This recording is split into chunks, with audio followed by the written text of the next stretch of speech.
नमस्कार प्रिय विद्यार्थियों, वीके नॉलेज इलेक्ट्रिकल में आप सभी का स्वागत है। एनसीवीटी आईटीआई के आपके अभी एग्ज़ाम होने हैं। इंपॉर्टेंट क्वेश्चंस की वीडियो लेकर एक बार फिर उपस्थित हूँ। प्रिय विद्यार्थियों, आपके लिए ये क्लास नंबर 10 है। यदि आप हमारे साथ इसी क्लास से जुड़े हैं तो आपको बताना चाहूँगा कि ऐसे ही हम 9 क्लासेज आपको और दे चुके हैं, तो सीक्वेंस वाइज उनको भी आप जाकर ज़रूर देखिएगा। इम्पोर्टेंट क्वेश्चन है जो सबसे ज़्यादा प्रीवियस एग्ज़ाम पेपर में रिपीट हुए हैं, वो क्वेश्चन आपसे पूछे जा रहे हैं, यहाँ बताए जा रहे हैं।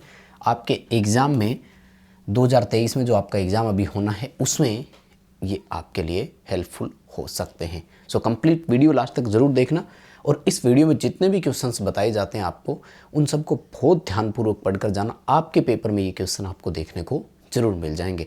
अच्छे नंबरों से पास होना है, एक भी क्वेश्चन छोड़ना नहीं है।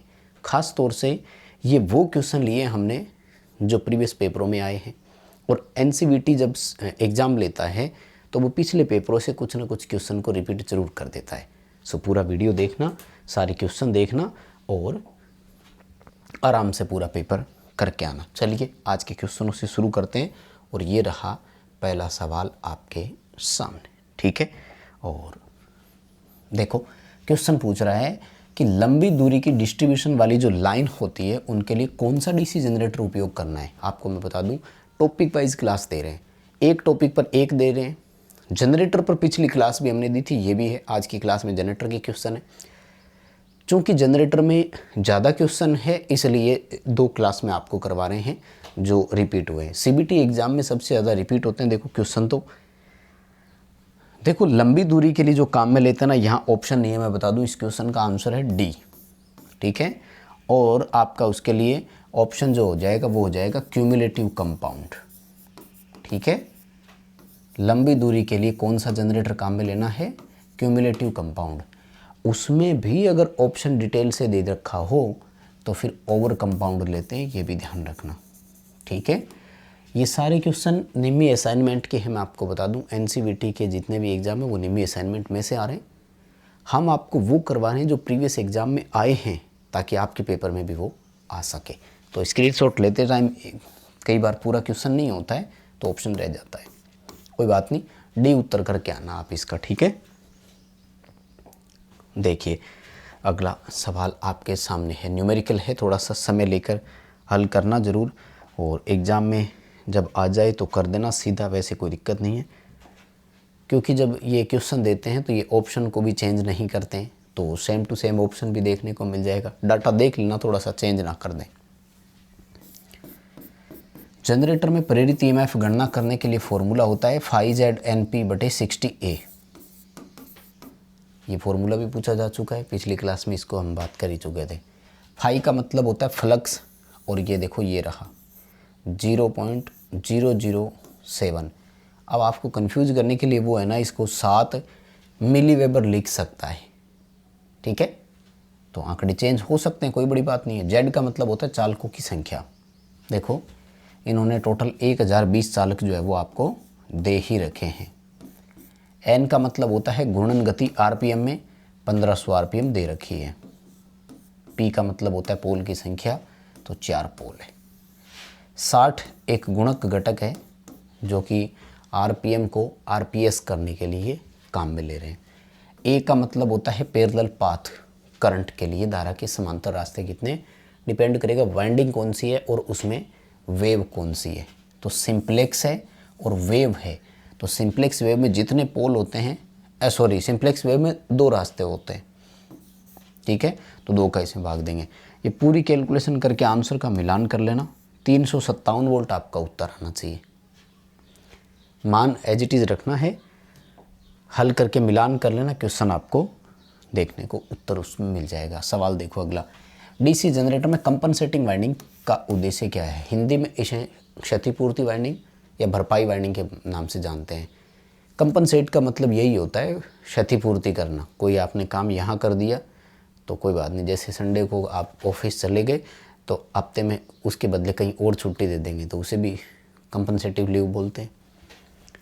दरअसल जनरेटर में आर्मेचर प्रतिक्रिया नाम से एक प्रभाव होता है जो मुख्य फील्ड फ्लक्स को प्रभावित करने का काम करता है। उस मुख्य फील्ड फ्लक्स पर कोई प्रभाव ना पड़े, इसलिए आर्मेचर रिएक्शन के लिए, यानी आर्मेचर जितना फ्लक्स बना रहा है उतना फ्लक्स बनाने के लिए हम एक एक्स्ट्रा वाइंडिंग लगा देते हैं।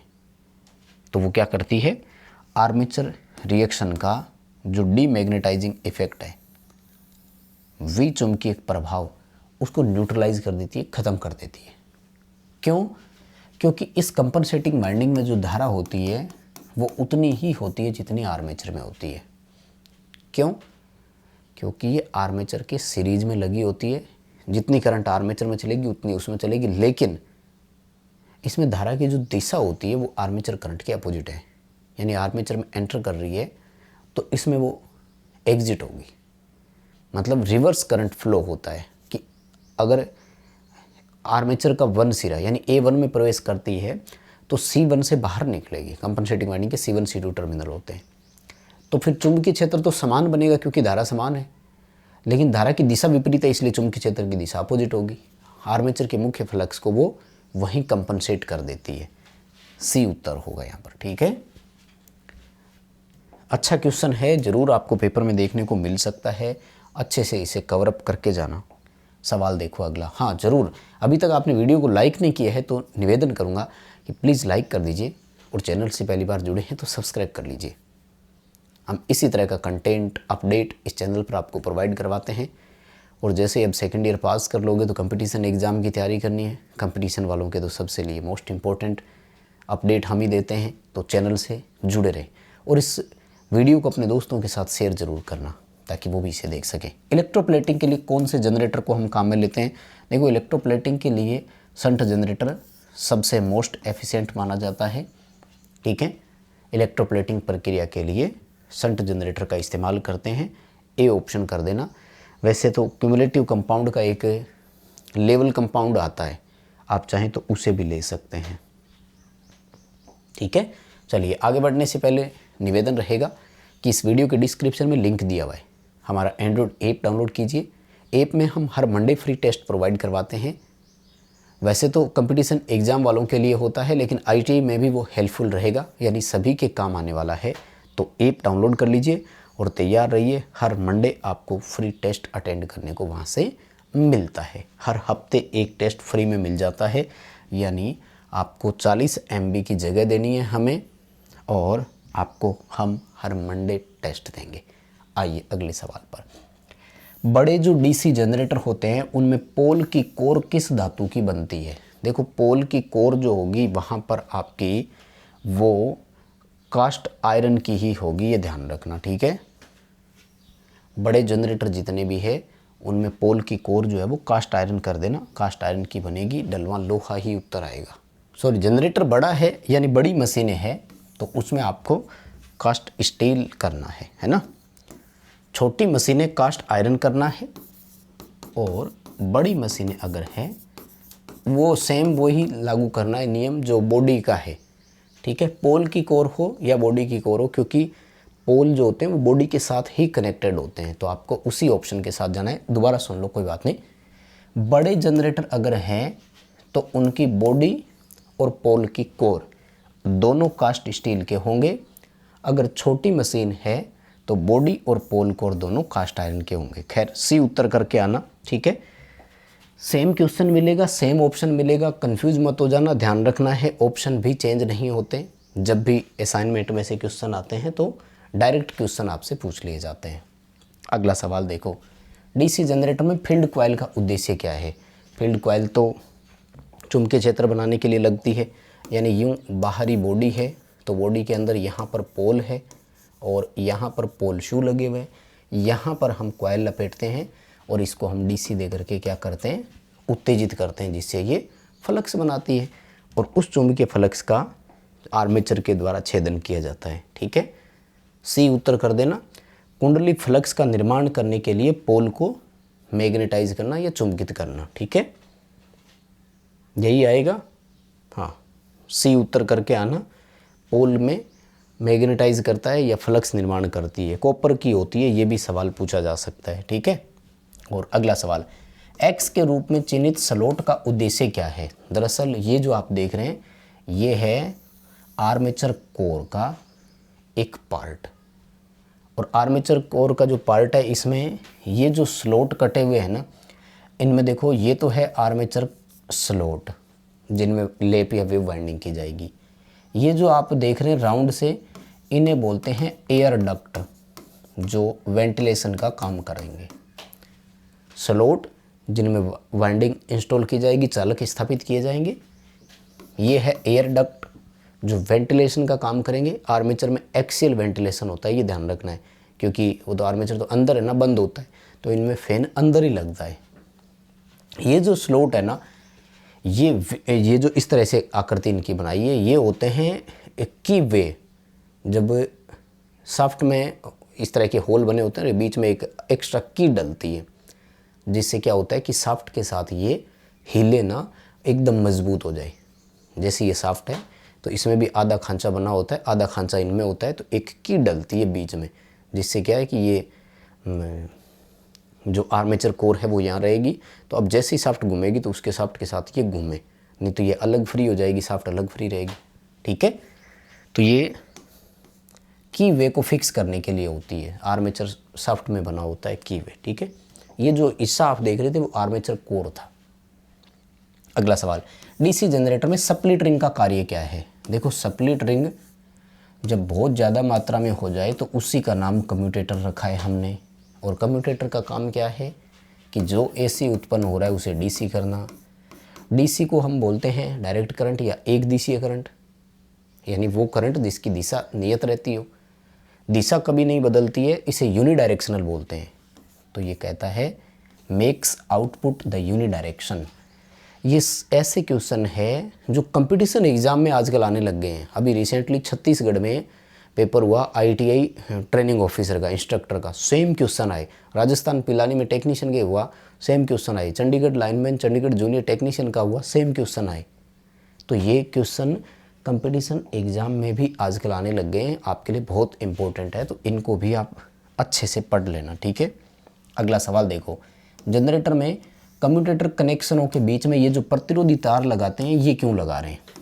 ठीक है, देखो, जनरेटर में स्पार्किंग होती है और उसे बोलते हैं कम्यूटेशन।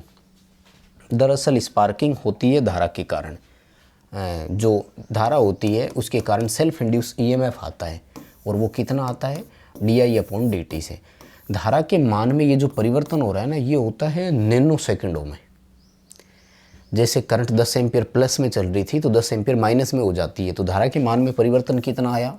20 एम्पियर का। और ये परिवर्तन लगभग 0.00001 सेकंड में ही हो जाता है।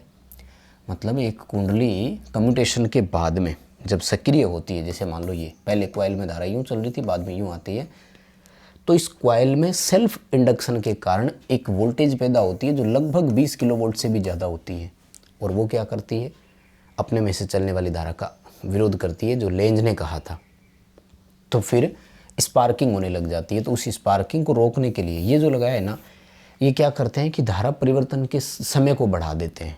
ये समय देखो, अगर 0.001 की बजाय 0.1 सेकंड होता तो ये वोल्टेज 20,000 की जगह 200 वोल्ट ही होती।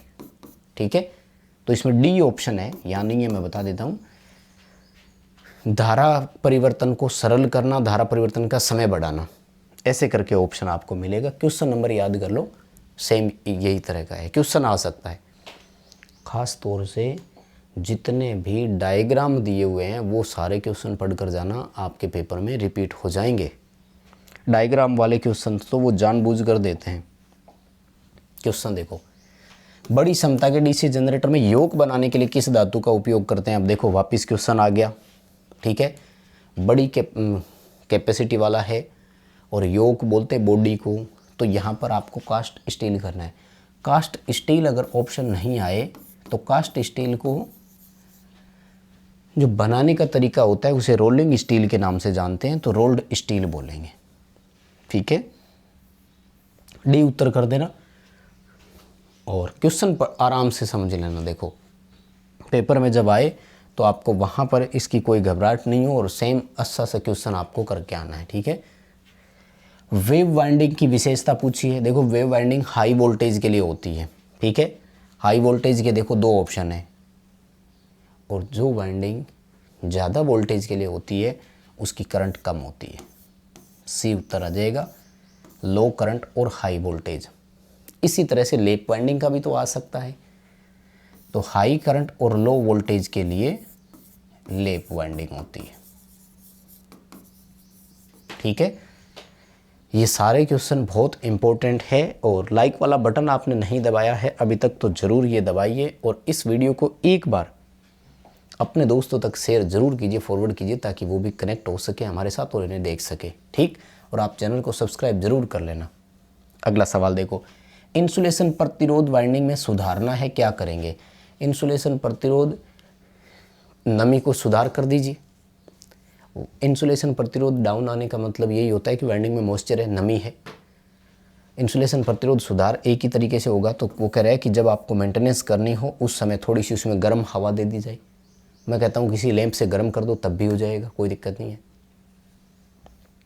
ठीक है, डी ऑप्शन करके आना, अच्छा क्वेश्चन है, आ सकता है। ठीक है, अगला सवाल, कौन सा जनरेटर ऐसा है जो बिना अवशिष्ट चुंबकत्व के भी वोल्टेज पैदा कर सकता है?